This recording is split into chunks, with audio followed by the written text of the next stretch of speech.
The Battle Creek watershed in Northern California isn't only stunning, but also vital to the local ecosystem. It includes North Fork Battle Creek, South Fork Battle Creek, and a number of tributaries and cold water springs that all feed into the Sacramento River just south of Redding. When you're wandering around the hills outside of Redding, California, it's hot and dry. You wouldn't think necessarily of salmon. However, this spring-fed hydrology creates cold, clear water all summer long. Battle Creek is a tributary to the Sacramento River, and it has over 40 miles of anadromous habitat historically.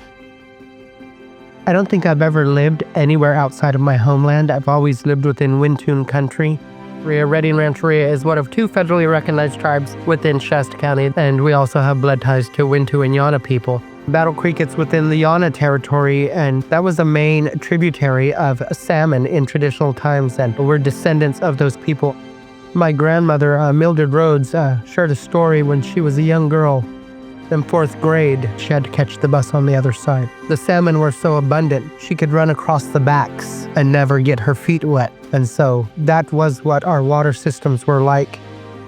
All 4 salmon runs in the Central Valley have suffered a death by 1,000 cuts. Having been raised here in the Sacramento Valley, Red Bluffs, I've seen salmon runs go from plentiful to nearly 0. And if the alarm bells don't go out, we're going to lose something that can't be replaced.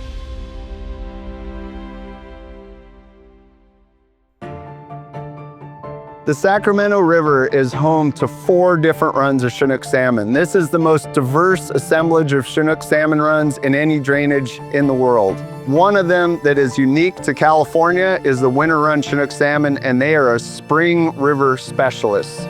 So they migrate into our rivers from the Pacific Ocean in the winter to springtime, and then move to spawning in the summer. This is a time when most rivers are too hot to support spawning, eggs, and that life history strategy. But here in spring-fed rivers, they're able to survive and occupy that niche. Currently, winter-run Chinook salmon have no access to their historical spawning and rearing habitat, and they are California's most endangered salmon. Here we have an opportunity. Our goal is to reopen all 42 miles of that habitat. Back in the early 1900s, Northern California Power Company built a series of hydroelectric dams, reservoirs, canals, and powerhouses on Battle Creek to power the Iron Mountain copper mine in Redding. By 1919, PG&E had taken over and has been running it for general electricity use ever since. This hydroelectric setup includes 20 canals and pipelines, 17 dams, 5 powerhouses, 2 water storage reservoirs, and 3 forebays. The catch? It wasn't designed with fish in mind, blocking 42 miles of prime salmon habitat. Today, 2 dams have fish passage and 1 has been removed. It's not just about getting fish from one location to another. It's really the restoration of river processes and ensuring that sediment moves efficiently through the system to nourish our floodplains and create additional habitat for salmon to grow and thrive and become fat before they make their journey out to the ocean. It's all those processes together, and that's exactly what we want to see here at Battle Creek, and that involves removing a lot of the infrastructure here that is kind of falling apart and is a bit outdated right now.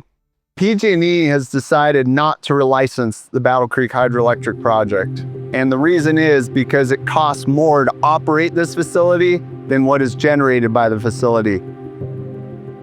California in particular is going through a huge energy transition, getting more and more of our energy from renewables, wind, solar. In fact, occasionally in the spring, we get 100% of our power from those type of renewable resources. Quite often there are concerns out there that if you remove a project like this, you're going to remove generation from the grid, and it's actually going to make electricity more expensive.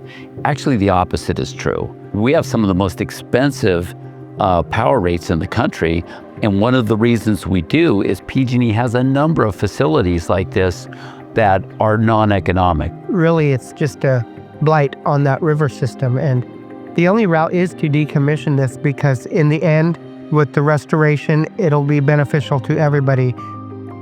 The Federal Energy Regulatory Commission's relicensing process occurs only once every 50 years, making this a critical moment to advocate for the restoration of Battle Creek.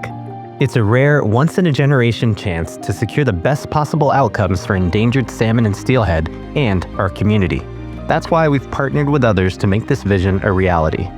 Can't tell you how thrilled I am to be out here in Battle Creek watershed today. This place right here has some of the absolute best potential for steelhead and salmon anywhere in the lower 48. And we're out with a really good coalition of folks, nonprofits, tribal governments, state and federal agencies, Pacific Gas and Electric, which owns this facility here, and looking toward a really bright future for the watershed. The Nature Conservancy has been involved in the Battle Creek restoration effort for several decades. And we want to make sure that in the process of decommissioning that we end up with a river that we can all be proud of. One that has healthy salmon runs and continues to meet water supply needs for local communities. I think this is a really good opportunity. I think the group of people that's established here and that's trying to work together, we're all trying to figure out how we can do that productively and collaboratively, and each bring to the table the different elements that our organizations are best at doing. We really want to see something happen faster here on this project. It needs to happen faster. We run the real risk of literally seeing the last salmon swim in the Golden Gate, and that's unacceptable.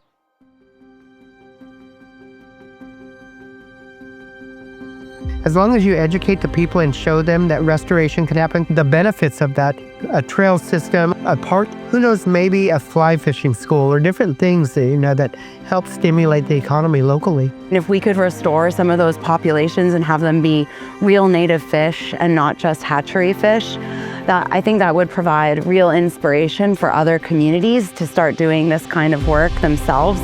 And that's really what it's about, right? It's not just about this project, it's about growing a movement so that we can bring these fish back and create deeper connections between our communities so that the community feels connected to the water that helps them live in these places. Imagine this, a restored watershed with thriving fish populations and a more resilient ecosystem. Battle Creek is the last viable watershed that can support the winter-run Chinook salmon in California. By working together, we can make sure that the process to remove PG&E hydroelectric facilities, including diversion dams, benefits the watershed, creating a sustainable future for everyone.